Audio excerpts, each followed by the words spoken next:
នៅសល់តែ$12ហើយតម្លៃពេញវាច្រើនម៉ាំខែមុនហួរសិន11គេតែងអត់តាន់នេះអូឥឡូវខែ12មានប្រម៉ូសិនសាហាវជាងខែ11ទៀតអានេះ4មុខនៅសល់តែ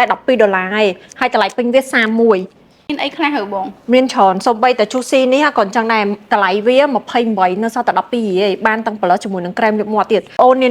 Clio អូ$32ចុះនៅសល់តែ$12ហើយមាន refill ទៀតក្នុងហ្នឹងទៀត concealer ហើយ cushion គេហ្នឹងមាន refill នៅក្នុងហ្នឹងទៀត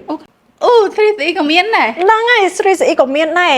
អានេះមានក្រែមលាបមាត់ជាមួយនឹង glitter តម្លៃវាក៏30រៀលជាងដែរនេះក៏30រៀលជាងដែរនិយាយទៅទិញលើកហ្នឹងគឺសាហាវហ្មង$12ទាំងអស់ហ្មងជាឈុតអញ្ចឹងណា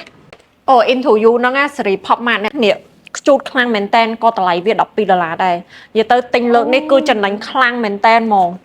មិនមានតែគ្រឿង make up ទេសូម្បីតែ skin care ក៏មានដែរ Page ក៏ឃើញតម្លៃវាគឺមាន promotion ច្រើនមែនតែនបងថាអូអាពីរនេះ$37ចុះនៅសល់តែ$12ឯង brand Cos OX សម្រាប់ណាគេដែលមុខរោលអា unique នេះពីរហ្នឹងក៏នៅសល់តែ$12ដែរអូសុបបីសាប៊ូកក់សក់ Aromatica សម្រាប់ណាគេដែលសក់ជ្រូកហើយក្រាបជាមួយនឹង conditioner នេះអ្នកនរគ្នាម៉ាស់3មុខតែមានចំនួន4ទាំង Derma Matrix Lindsay ជាមួយនឹង Marian May នេះតម្លៃពេញវា30រៀលជាងចុះនៅសល់តែ12ឯងអូលោកស្លឹកហ្នឹងណាមិនមានតែមួយស្លឹកទេណាមានទាំងអស់4ស្លឹកនៅក្នុងហ្នឹងជាលក្ខណៈម៉ាស់ជំរុះកោសិកាទៀតមុខសភ្លឺចាញ់ចាញ់ហើយអាវ៉ាន់ខ្លះគឺចង់អស់ stock អីចង់បើសិនជាអ្នកនរគ្នាត្រូវការអីគឺអាច inbox តែឆាតរៀងច្រើនតិចចឹងបើសិនជាអាចមកសាខាទាំងពីរមកសាខាបឹងសាលាជាមួយនឹង310ចឹងវីដេអូមួយហ្នឹងមានតែប៉ុណ្្នឹងឯងអរគុណបាយបាយ